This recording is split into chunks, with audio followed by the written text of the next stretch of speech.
สบายดีพอๆกับเบาไส้คือเก่าเนาะมื้อนี้เบาไส้สิมารีวิวรถยันมาพี่น้องเนาะที่รถยันมารุ่นนี้จีนยังยอมรับว่าก๊อปปี้บ่ได้เนาะสบายดีบ่ตูนสบายดีนี่เบาไส้อยากมาถามรถยันมายี่ห้อนี้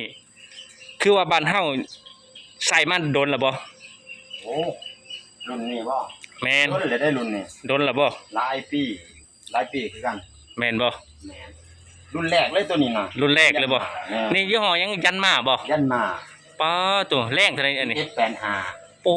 1185คือว่ารุ่นนี้คือว่าทนทานบ่มาตูนทนยอมรับว่าทนรุ่นนี้ครับนี่คือว่าจีนยังยอมรับว่าก๊อปปี้บ่ได้บ่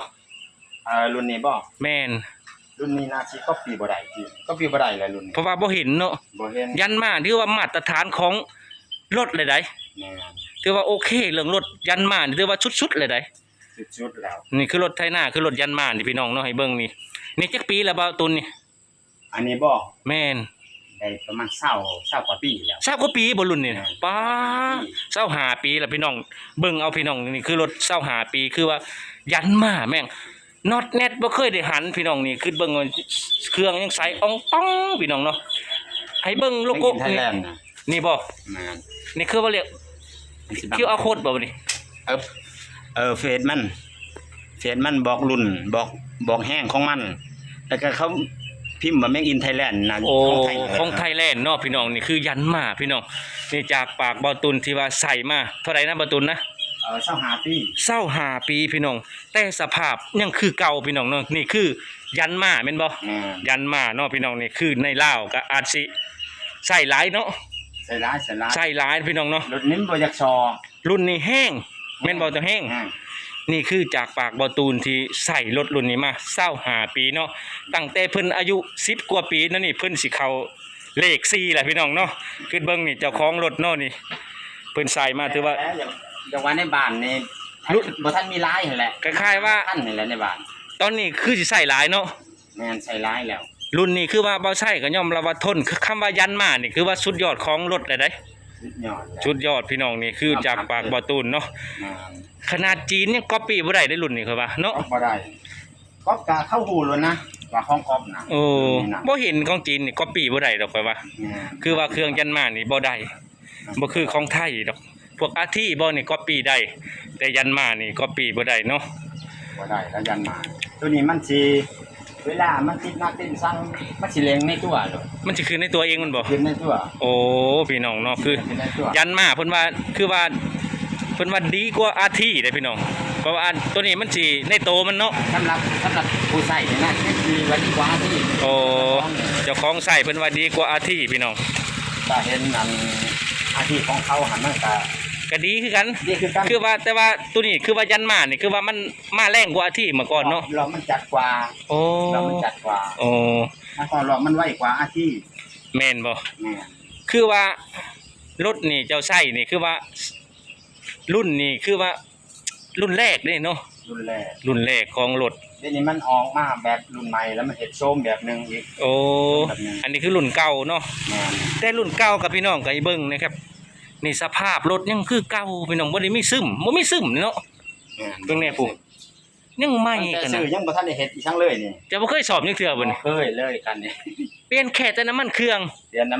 ล้างก็มากองบ่แล้วก็กองน้ำมันกองอากาศป๋อตัวนี่คือว่าดูแลซ้ำนี่รถเป็นบ่คือว่าอยู่ได้ยาวๆบ่ใช่ว่านี่รถอีก10ปียังได้สบายเด้นี่โอ้ได้แล้วคิดว่าได้แล้วเนาะบ่ตุนเนาะขนาดว่าหลายคนใส่ได้นี่บ่แม่นมื้อเดียวบ่แม่นมื้อเดียวบ่อันมื้อเดียวทั้งเดียวโอยนี่คือจักครอบครัวจะใส่นี่พี่น้องๆแล้วโอ้ในเวลาจะ2ครอบครัว3ครอบครัวเนาะยืมไปเนาะแต่รถยังสภาพคือเก่าพี่น้องนี่คือยี่ห้อยันมาที่บ่ใส่สิให้เบิ่งเนาะพี่น้องหลายๆคนก็ว่าให้ทายยันมาให้เบิ่งแน่โค้งในการรุ่นแรกนี่โค้งหยังนี่โค้งอันนั้นแหละสยามนั่นแหละสยามรุ่นแรกเลยบ่แม่นป๊าพี่น้องนี่คือโค้งรุ่นแรกบ่คือใหม่เจ้าคือดูแลคือได้ดีแท้เนาะไถนาแล้วก็ล้างไว้แล้วก็จอดไว้นี่ละเวลาเปลี่ยนที่แล้วก็แก้พื้นแก้รั่วแก้น้ำแก้ในตามบ้านเฮานั่นแหละชุดมันว่าคนมันนี่ได้จักตันบ่ตุนได้บ่2ตัน ได้เนาะ ทางน้ำมันเท่าไร โอ้ยประมาณ2 ตันได้แหละ เนี่ย 2 ตัน 3 ตันสบายนี่คือยันมาแต่แกยันมานี่มันคล้ายๆแบบของเอกลักษณ์ของมันเลยเนาะ เนี่ย มันบ่คือพวกอาที่อันหยังเลยพี่น้องเบิ่งนี่คันหลอก เอกลักษณ์ของมัน นี่คันหลอกคันเร่งนี่ยังแนวแต่นี่ของอาการนี่คนละแบบพี่น้องบ่คือรถอาที่แต่ยันมานี่ยอมรับว่าคนลาวนี่ 100%นี่แบบว่าดีสุดเลยเนาะ อย่าว่าราคาสูงกว่าของอาทิตย์เด้ สูงกว่าบ่ เนี่ย สมมุติในราคาในตอนนี้ราคามันสิหลัก4ขึ้นมาจังเนาะ ตอนนี้บ่เฉ แม่ พาะอัน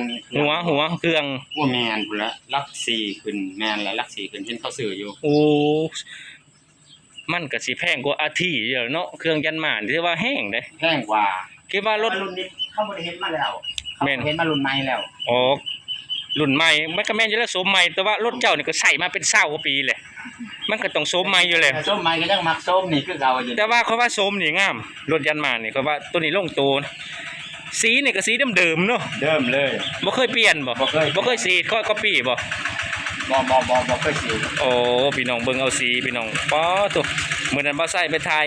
รถก๊อปปี้ของจีนน่ะ น้ำนี่ของคนอื่นนี่เคยเติมเคยนี่อันนี้แล้วเลยเด้ นี่นะยัง น้ำหม้อน้ำนี่ ป๊อตัวถือว่าอันนี้สุดยอดดีขนาดเนาะ สะอาดเปิดเบิ่งโอ้ยตั้งแต่ใส่อันร้อยเย็นมันก็ว่าใส่น้ำสะอาดแล้วก็ใส่ร้อยเย็นมัน โอ้นี่แหละครับ ใส่กันสนิมอ่ะ FC เพิ่นก็บอกอยู่ได้อยู่รถเย็นลงหันน่ะเพิ่นว่า สนิมมันแล้วก็แล้วเลยอันนี้ฮะ แล้วเลยบ่ บ่มีปัญหา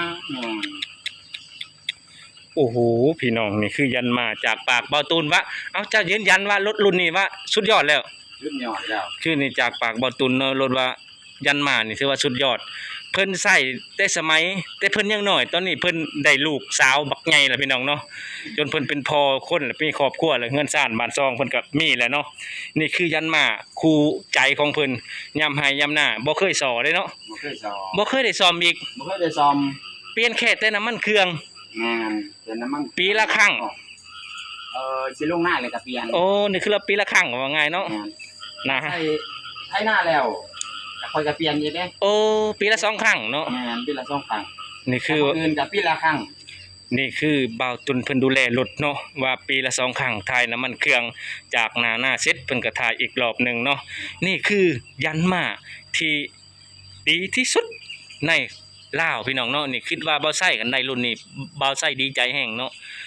ได้อาทิก็ดีแต่ว่ารุ่นนี้รุ่นเก่าๆ มันโทษอันนี้ถ้าเฮ็ดตามเขาบอกนี่ เอ้าเพิ่นก็บอกว่าแนะนำว่าจังซั่นจังซี่หมอกองนี่คือหมอกองบ่ หม้อกล้องอากาศนี่ โอ้ เพิ่นก็ให้ล้างให้ซังนี่ตามเพิ่นบอกเลย เจ้าก็เฮ็ดตามนี่เลยบ่ แม่นเฮ็ดตามนี่เลย โอ้พี่น้องเนาะสัมพ่อรถเพิ่นยังสะอาดแบบดูแลแบบอย่างดี นี่คือรถ25 ปีเนาะแต่ความมาตรฐาน not net ไม่เคยหันเนาะ แม่มีแต่เปลี่ยนอันนี้อย่างเดียว มีแต่ว่า ที่เปลี่ยนหันบ่ได้ว่ามันอันนั้นเด้ไปตั้มใหม่ โอ้ มันเลยแตกก็เลย ไปชนใหม่ต้องเลยเปลี่ยน อันนี้คือบ่แม่นของมันเด้อพี่น้องเด้อไปชนใหม่คือว่าเขาเรียกหยังนั่น กล้องน้ำมัน กองน้ำมันบ่ แม่น โอ้ แต่ของมันสิเบิ่งงามกว่านี้อีก ใส่อองตอง ใช้ของทอง นี่คืออุบัติเหตุเกิดจากส้นต้นไม้พี่น้องนั้นมันแตก แถวนี้ก็หาซื้อยากเด้เนาะ แม่น ของมันบ่มีเด้อะไรก็ ทดแทนมัน แม่นนี่คือเฮาใส่แบบชั่วข้าวเนาะถือว่าพังก็ซื้อใหม่แล้วมันบ่มีรุ่นนี้หายาก หายาก ยามาฮ่า จังได้รุ่นของมันนั่นแหละมันบ่มี อืม ของเฮา ยันมานี่คือว่าหายากอะไรก็ได้เนาะว่า ส่วนใหญ่นี่รถพาดเข่าพาดหยังเพิ่นก็ใช้จะยันมาเด้เนาะ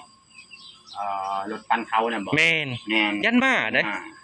ง่ายกว่านี่เครื่องตัวนั้นคือสิหา 60,000เนาะ พุ่นแหละ 60,000 60,000 70,000บ่ได้เครื่องตัวนั้นที่บ่ใส่เห็นน่ะ 24แห้ง24แห้ง30แห้งที่รถตีเขานั่นน่ะว่า แม่นพาดรถตีเข่านั่นจักแห้งก็ว่าตัวนั้นน่ะ 24 24บ่ บางคนก็ใส่30บางคนก็ใส่24 อืมนี่พี่น้องคือรถยันมาเนาะที่เบาใส่ถ่ายให้เบิ่งเนาะนี่คือจากปากเบาตุนเองเนาะพี่น้องเนาะเพิ่นก็ใส่มา25 ปีแต่บ่เคยได้ซ่อมเนาะคนไทยเพิ่นก็บอกว่ายันมาก็ดีสุด รุ่นนี่ถือว่าดีสุดละยันมาเนาะใส่มาเป็น30 ปี40 ปีเพิ่นก็ยังใส่เพิ่นว่าบางทีก็คอมเมนต์มาเนาะที่บ่ใส่ได้ตอบเพิ่นไปก็ ยอมรับว่าดีสำหรับเจ้าของนี่ว่าดีสุดเลยนี่นะ เจ้ากล้ารับปากเลยบ่ หลายคนก็ยอมรับคือกัน โอ้หลายคนก็ยอมรับว่ารถรุ่นนี้ดี แม่น โ โอ้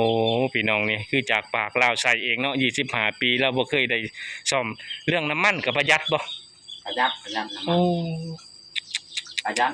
บ่คนมาเบิ่งกับรถจีนเมื่อวานที่ก็เป็นรีวิวน่ะเนาะอันนี้มาเบิ่งแบบเครื่องแบบพวกสีมันนี่โอ้โหคนละแบบเลยเนาะคนละเกรดได้นี่ คันรถอันพวกจีนนี่ไปอีกเมื่อไหร่ได้บ่สินะ แม่นแบบสีตกสีเกรดออกเบิดแล้วเนาะมัน ลกมาแล้วโลกของโลโกนี่ไปมาแล้วจีน เขาเรียกว่าหยังนี่ลงไปเนียมบ่หยังนะ อันนี้บ่เฟซมันบ่ แม่น อลูมิเนียม โอ้มันของจีนคือบางๆกับกรอบๆเนาะ นี่ขนาดอันสติกเกอร์ว่าสินะนี่มันก็ยังอยู่เท่าซุมื้อนี่ นี่ตั้งแต่ซื้อมาเลยบ่ ตั้ง นี่ แต่ซื้อมาเลย โอ้เป็นหยังนี่รับประกัน2 ปีพุ่นพี่น้องเต็กสมัยซื้อ ถ้าเป็นของจีนลอกไปมาแล้ว ลอกเปิดเลยเนาะ ม คือนี่คือรุ่นนี้บ่จีนลอกก็บ่ปีบ่ได้นะ บ่ได้รุ่นนี้ล่ะ โอ้พี่น้องเนาะนี่คือยันมาที่ว่าจีนก๊อปปี้บ่ได้พี่น้องเนาะอ่ะพี่น้องบ่าวไส้สิจบคลิปไว้เพียงส่ำนี้เนาะคลิปหน้าบ่าวไส้สิไปถ่ายให้เบิ่งอีกบ่ว่าอิหยังก็แล้วแต่เนาะรอรับชมไว้คลิปหน้าเนาะพี่น้องเนาะบ่าวไส้กับบ่ตูนสิได้อำลาพาจากจบคลิปไว้เพียงส่ำนี้กราบคำว่าสำบายดี สบายดี